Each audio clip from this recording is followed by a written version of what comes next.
và người dương nhôm có bông tờ riệp chòm phơ cùng rộp lúc lên mua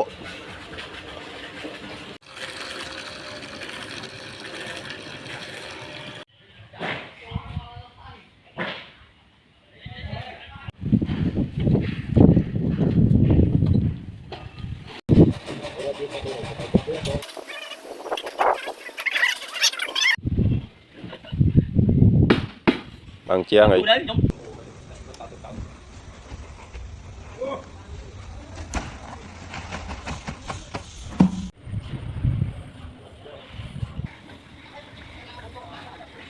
lời đào mà mình xuống đây bọc ổ nữa lời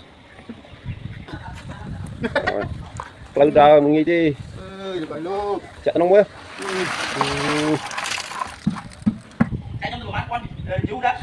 được chạm bọc lần chạm không chạm không em ủa nó bằng lời